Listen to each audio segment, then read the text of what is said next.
Добрый день, с вами Five O'Clock. Время поговорить о разном. В студии я, ведущая Поготова Гуля и мои коллеги Надежда и Елена. Сегодня мы поговорим о очень интересной теме. Тема «Здоровое питание», и мы будем с вами разбивать мифы о здоровом питании. Но прежде чем начать это сокрушительное действие, я бы хотела вспомнить вот о какой вещи. Вернее, не вещи, а Всемирная организация здравоохранения вывела несколько факторов, влияющих на наше здоровье. А именно, что влияет на наше здоровье? Генетика 20%, экология 15%, медицина 10%. Оставшиеся проценты они отдают на здоровый образ жизни и здоровое питание. Причем из оставшихся 50% на здоровое питание. Да, здоровое питание очень важно. А теперь мы начнем сокрушать мифы. Представляем вам наш рейтинг самых распространенных мифов. Какие же они? Миф номер 1. Завтрак должен быть плотным. Да, недаром говорят, такое крылатое выражение, что завтрак съешь сам, обедом поделись с другом, а ужин отдай врагу. Врага вот, надо найти. Так вот это миф. На самом деле завтрак не должен быть обильным и плотным. Завтрак должен давать энергию, запускать обмен веществ, работу желудочно-кишечного тракта. Но если мы едим жирную, обильную пищу, то нас через какое-то время начинает клонить ко сну. И мы теряем свою энергию вместо того, чтобы ее обрести от завтрака. Ну да, некоторые люди едят плотно. В зависимости от того, что они предпочитают, а некоторые вообще не могут есть. Так вот, что же является плотным завтраком? Что мы можем посоветовать? Безусловно, завтрак нужен. Он запускает работу нашего метаболизма, нашего организма, да, и дает нам энергию на день. Поэтому, как говорят диетологи, завтрак нужен обязательно. Но какая же пища, да, необходима для того, чтобы насытить себя этой энергией на завтрак?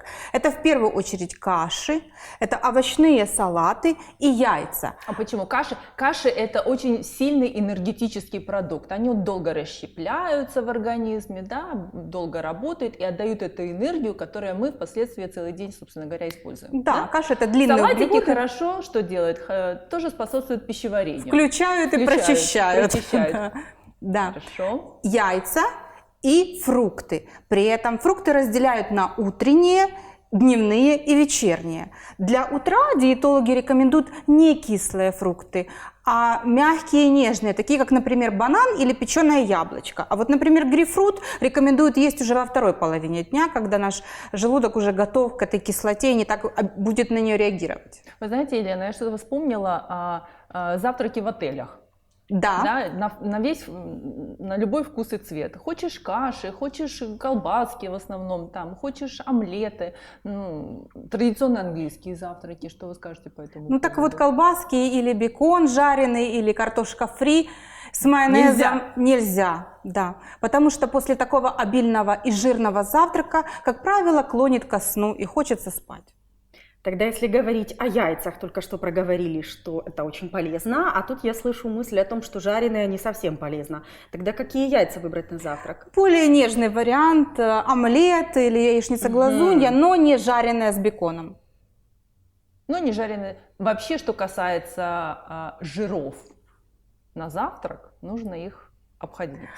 А как же бутерброд с сыром? Или с маслом? Да, бутерброд с сыром и с маслом можно, это окей. Это наша энергия, это наша сытость в течение дня. Чтобы, например, не поел какой-то салатик, да, не калорийный, не сытный, и уже через час-полтора опять хочу кушать. А где же работа? Нужно же время свое уделить другим уже задачам, а не завтракать каждый час.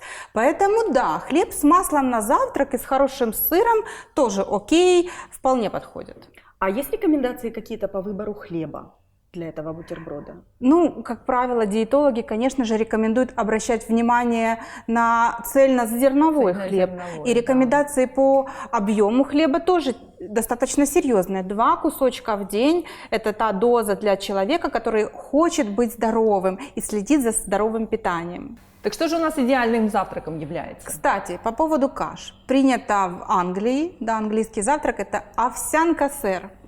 Тут тоже Всем есть известная вопросы. правда. Потому что на самом деле не всякая овсянка является полезной овсянкой, уж тем более полезным завтраком. Да. А та овсянка, которая содержит большое количество микроэлементов, это и магний, и калий, которая покрыта клетчаткой, полезной Геркулес. для кишечника. Нет, Елена, хочу вас разочаровать, потому что речь идет о цельных зернах овсяной крупы, которые, кстати, достаточно сложно готовить. На ночь нужно запарить. И за ночь зерна, напитываясь водой, к утру уже готовы к развариванию. Но варить нужно тоже правильно. Нельзя поставить вот просто на плиту, неважно, это молоко или вода, чем вы там привыкли заливать и в каком виде эту кашу употреблять. Нельзя резко придавать термической обработке. Кашу нужно томить на медленном огне и желательно около часа. Представляете? Да, Ну вот. в принципе, что представлять? Мы же все знаем о том, что вот эти бабушкины пироги, вернее, бабушкины каши, они же тоже томились в печи? И да. были правильно И приготовлены. были правильно приготовлены, абсолютно верно. Поэтому вообще тенденция такова, что все каши, они придаются термической обработке не быстро. Они в большей степени замачиваются, а потом очень медленно варятся. И это правильно приготовленная каша. Это касается не только овсянки, это касается всех каш. А продолжая тему овсянки и геркулеса, вот чтобы облегчить современному человеку жизнь, что делает наша промышленность пищевая? А она облегчает, но она первое, что лишает, это самой главной полезной клетчатки, которой сверху зерно покрыто, а это слущивается. Затем зерно, остатки от него расплющиваются, либо измельчаются в тонкие такие хлопья. И получается либо геркулес, который нужно варить там 10-15 минут, либо вот сейчас настолько популярны стали вот эти каши быстрого приготовления. Да, залил водичкой и все. Залил чаще водичкой, либо горячим кипящим молоком. Но если мы внимательно почитаем инструкцию, хотя нам во всех модных журналах часто пишут о том, что нет никакой разницы между натурально приготовленной овсяной кашей и кашами быстрого приготовления. Ну, знаете, это очень-очень большой вопрос. Потому что когда мы прочитаем внимательно, там наверняка находятся и сахара, и либо пищевая фруктоза, либо другие сахарозаменители. И крахмал, ароматизаторы. Растительные жиры, которые опять-таки придают, первое, что они делают, при длительном применении в пищу, использовании, они могут быть даже вредны, потому что наш организм не готов перерабатывать такое количество искусственных ингредиентов, и может пострадать и печень наша, и кишечник. Но что самое главное, пользы не так много в этих кашах. Ну, я бы сказала, пользы вообще никакой нету. Да, После того, что мы здесь уже прослушали целую лекцию об этом. Да. То есть они высококалорийны за счет этих добавок специальных. Но малополезны. Дольше, да, организм их переваривает дольше. И есть ощущение сытости дольше, чем после овсяной каши, например. Но это не здоровое питание. Это не здоровое питание. Да. Но мы еще забыли, что туда добавляются разные подсластители. Очень много сахара. И стабилизаторы, Да. так сказать, да, которые совершенно не полезны организму. Так что выбираем, какую кашу есть на завтрак, с каким салатом, какой хлеб с маслом. Да, и следим за тем, чтобы была энергия, силы на рабочий день. И не обязательно насыпать целую тарелку, да, нужно же понимать, какой объем. А объем это, сколько там? Это то, что помещается у нас в ладошке. Да, это вот правило это вот то, ладони. это правило, это то, что требует наш желудок. Все остальное это излишки. Не есть лишнее. Не есть лишнее. Миф второй. Заменители сахара полезнее, чем настоящий сахар. Да, кажется, что Но заменив... иногда садятся на диету. Я не ем сахар, я ем заменитель. Да. Но я в чай и в кофе добавляю заменитель. Заменив сахар, я получаю меньше калорий, это не так влияет там, на мой обмен углеводов, да, но тем не менее тут тоже есть свои подводные камни. Во-первых, нарушается ответ организма по выработке инсулина на глюкозу. На фруктозу, например, или ксилит организм реагирует не так. И таким образом вот это вот ответ на какой-то сахар, да, ответ инсулина на сахар, он может сбиться и может пройти некая ошибка организма, когда уже, да, глюкоза просто не усваивается. Так, ну, а с другой стороны, ксилит тоже не очень полезный для организма, да? Мы знаем, что вот, например, где в жвачках, да, вот этих вот находится большое количество ксилита, которое не совсем благотворно действует на организм. Ну, он вроде как заменитель, но с другой стороны, ай-яй-яй, очень опасненько. Да, в больших дозах даже вызывает диарею. Да. А про фруктозу еще говорят, что она полезна. Разве она полезна? Ну, о какой фруктозе идет речь? Вот, это тоже важно. Если о той фруктозе, которая действительно содержится в натуральных фруктах, то, конечно же, да. Помним из курса школы органическая, неорганическая химия. Даже если кому-то сложно представить либо вспомнить, что это такое, но есть то, к чему действительно наш организм благоприятно настроен и легко усваивает и переваривает, а есть то, что он воспринимает как чужеродное. Так вот, фруктоза, которая производится пищевой промышленностью, синтетическая фруктоза, она по сути как неорганическая, то есть враждебная для нашего организма. Соответственно, она практически не усваивается и может даже соединиться, ну, мало ли с чем мы еще дополнительно используем в пищу. Она вплоть до того, что может в почечных канальцах какие-то нерастворимые соединения образовать и не выходить нормально из организма, так как должна утилизироваться. Тем самым способствуя как матрица наложению различных солей. А потом выясняется, что там не только песок и соли, но там, оказывается, еще и камни. Кристаллы, да. И еще по своему метаболизму или обмену фруктоза попадает сразу в печень. Поэтому ее накопление в печени может, оказывается, вызвать там отложение жира. Прямо в жир, она превращается сразу в жир. Поэтому диетологи... Человек может быть внешне очень даже худощав, но тем не менее иметь жирную печень. Поражение печени, это же уже как бы заболевание. Поэтому диетологи на самом деле рекомендуют даже людям с диабетом стараться избегать продуктов с синтетической фруктозой. Вот даже вот эти, знаете, сладости для диабетиков, написано с фруктозой.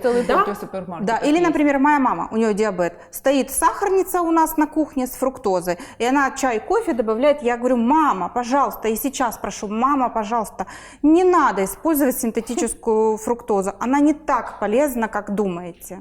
Да, откажитесь от синтетических наполнителей. Сахарозаменителей. Сахарозаменителей, только натуральное. Миф следующий: жир вреден. Жир не вреден. Так что же правда? Жир не вреден. Еще раз, нет. Жиры просто бывают тоже разные. Жиры бывают полезные, жиры бывают неполезные. Да, зачем нужен жир вообще для нашего организма? Он не нужен, он нуждается в этом. Наш организм очень нуждается. Да. Потому что жир – это структура всех клеток организма, особенно нервной системы. Поэтому если во время диеты человек ограничивает потребление жира, он становится нервным. Ой, страдает просто нервная система, приходит в негодное состояние. Это по себе могу сказать, когда я ограничила резко потребление всех жиров, даже вот полезных этих масел натуральных. Второе, что очень важно для нашего организма, это обмен женских гормонов. Да. Жиры входят в структуру, являются основой структуры эстрогенов, женских гормонов, гормонов молодости, красоты, женского здоровья. Поэтому тоже хочу сказать, что ограничение жиров – это важный и вредный подход в правильном питании.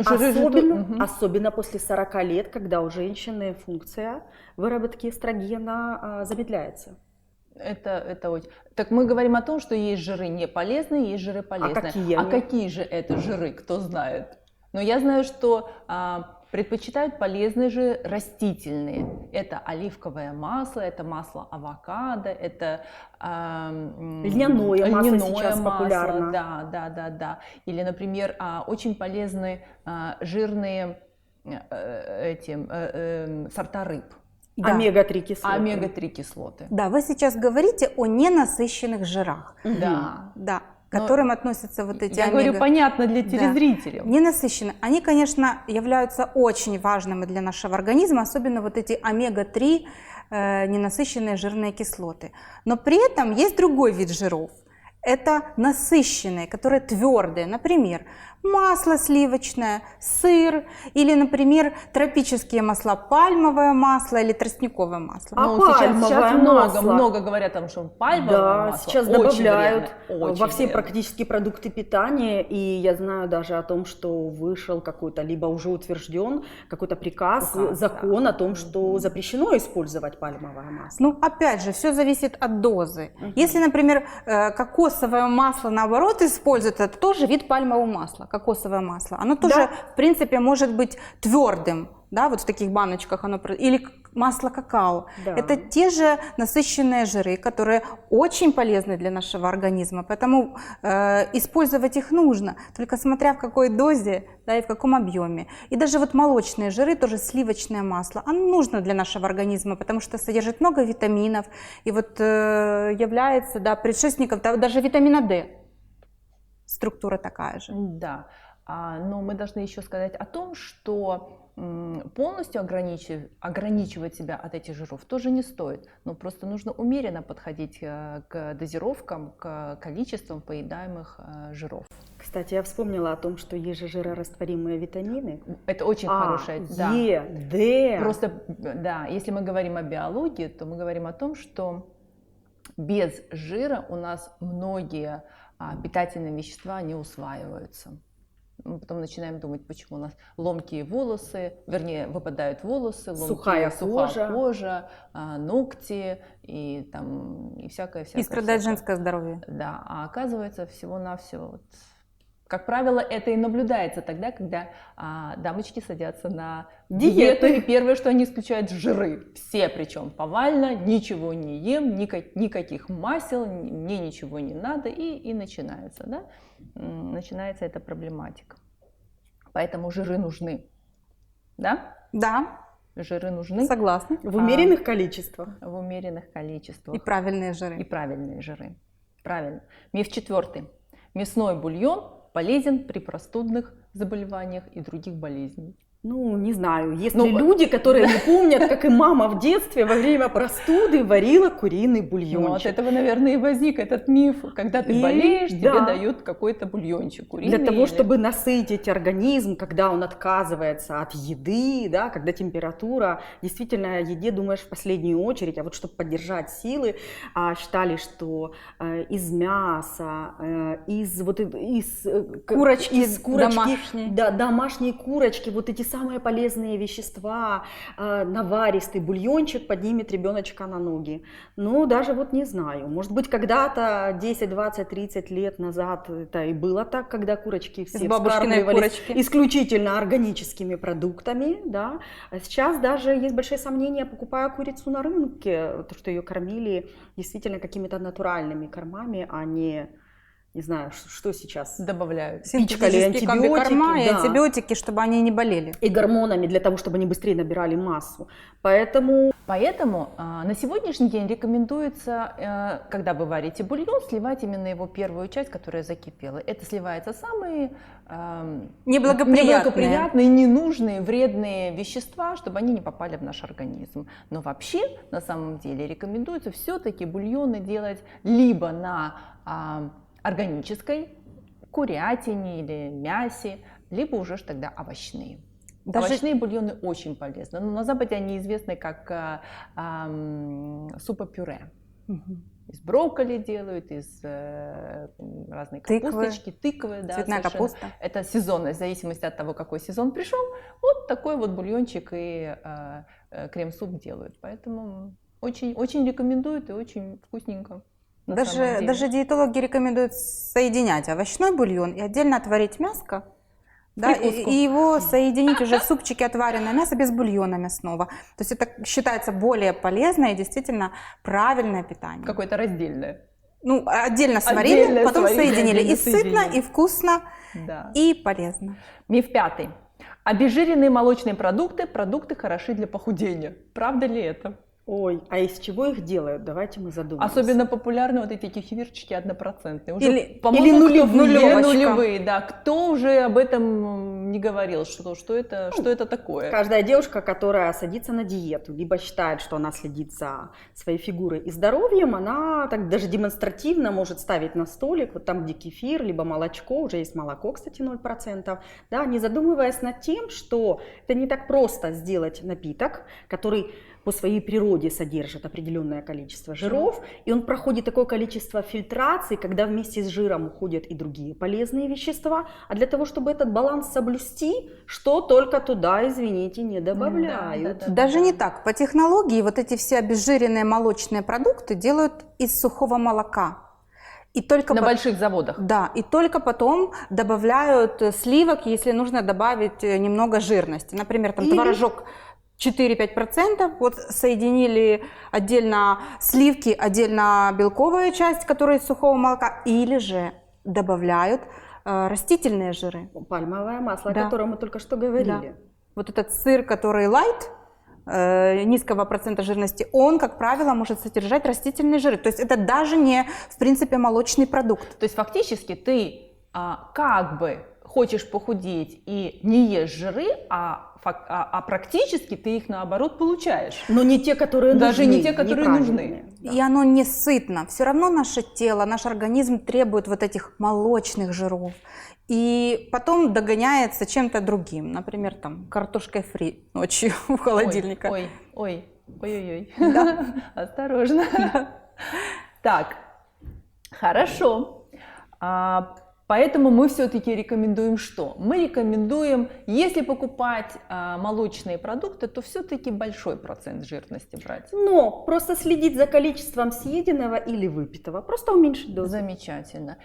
Или все-таки обратиться в малые фермерские хозяйства, они сейчас так активно развиваются, они предлагают и молочную продукцию, и мясную продукцию, и овощную продукцию. В принципе, натуральные продукты, которые к вашему столу для вашего здоровья.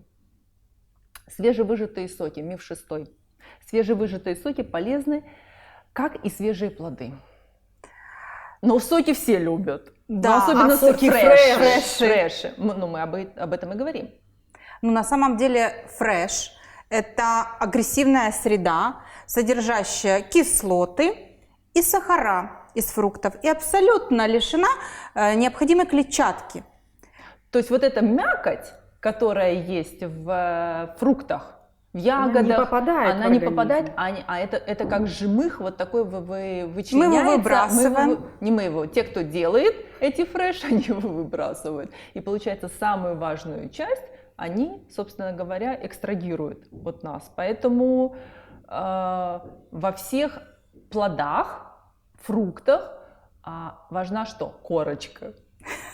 Ну да, еще высокая Шкурочка. концентрация этого сока, она достаточно агрессивна для слизистой желудка. Поэтому для деток вообще рекомендуют разбавлять водичкой даже вот эти вот фреши, которые там мама готовит, или морковный, который может не такой агрессивный, там, как кислый яблочный, но тем не менее, даже если вы его сделали, нужно его разбавить водичкой. То есть фактически что мы получаем? Вот если яблоко, яблочный фреш, если яблоко мы съедаем, мы получаем в яблоке пропорциональное количество и витаминов, и кислот, и крахмала, клетчатки, и сладкой, фруктозы тоже. Но если мы энное количество яблок отожмем в свежевыжатый фреш, у нас получается, что мы основную часть полезную убираем, другая полезная часть у нас увеличивается в разы. Высокая более концентрация. концентрированная. И именно это вредит желудку. Да, нарушает баланс. Нарушает баланс. Поэтому наша рекомендация какая?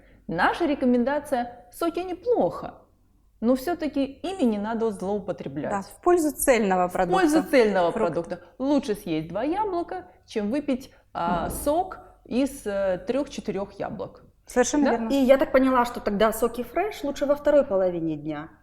Мы говорили, Да, что утром да, мы нам же нужны говорили о том, что не кислые, есть не концентрированные, а такие более щадящие для нашего желудка. Да. бодрящие соки фреш. Да. Миф 7. Диетическая газировка не опасна. Ну, наверное, речь идет в первую очередь о той газировке, не будем сейчас называть торговое название, которое пишут light, да, или нолик. такой Zero зеро. Маркетологи работают, Да. друзья мои. Они же нас убеждают, Нет что посмотрите, калорий, как это вкусно. Это вкусно и полезно одновременно. Ну вот для того, чтобы этот вкус как раз сделать сбалансированным и не отпугнуть потенциальных покупателей, как раз добавляется такое количество других стабилизаторов, консервантов и вкусовых пищевых добавок, что как раз вот этот 0 калорий, может быть он действительно 0, но он настолько вреден для организма, что это даже можно записать не в число тех продуктов, которые можно там изредка в небольших количествах употреблять, а вообще исключить из своего рациона. Вот так? Вот так. Собственно говоря, ну а чего уж тут. Действительно, хотя газировки в супермаркетах, ну, очень много продается. И на пикниках ты видишь, как дети и взрослые употребляют эту газировку и пытаются тебя тоже угостить. Вообще, на самом деле, когда человек хочет пить, он должен пить воду. Вообще нужно сказать, что газировка – это самый большой враг здоровью, и тем более, когда человек хочет похудеть. Особенно для детей тоже. А для детей это опасно вдвойне, потому что их растущий организм, да, впоследствии столкнется с большими проблемами. Миф 8. Нельзя есть после 6 часов вечера. Как хочется! Все мы пробовали, и все мы, ну хоть раз в жизни пробовали не есть после 6. Сложно. И самая большая задача не есть после 6 и потом быстро как-то лечь спать до 9, но не засыпается. Не засыпается, Потому что кушать хочется. желудок поет песни. Ну, а что же делать? Так вот, зарубежное исследование было проведено на эту тему на волонтерах, на добровольцах, которым одна группа, им давали белковый коктейль перед сном, где-то за час до еды, и другая группа, которые не ужинали перед сном. Так вот, быстрее худели как раз те, которые принимали вот белковую пищу перед сном. Это был более эффективный результат похудения. Но они не наедались, они просто вот немножко как-то, да? Белковая еда, где-то 150 килокалорий в колораже суточном, немножко. Ну хорошо, а что конкретно из продуктов? Вот что мы посоветуем нашим телезрителям, если все-таки хочется перед сном поесть? Не шоколадку, не пироженка, не там, я не знаю, что еще там Кусочек обычно? рыбки. Кусочек рыбки? Кусочек рыбки. Какой? Не жирный, вкусный. Кусочек Так. рыбки. Куриного мяса небольшое количество. Отварное. и Отварное, желательно нежирное. белого. Да, да. Или, например, яйцо. Вареное. Да, Прекрасно. Утолить голод и пойти спать. спать.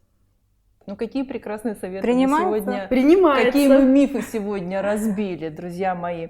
И вообще нужно сказать, что здоровое питание – это понятие неоднозначное. Поэтому мы в передаче 5 O'Clock рекомендуем все-таки быть любознательными, читать, узнавать, консультироваться и применять это все к себе, к своему здоровью и следить за ним. Поэтому будьте заботливы к себе и внимательны к другим.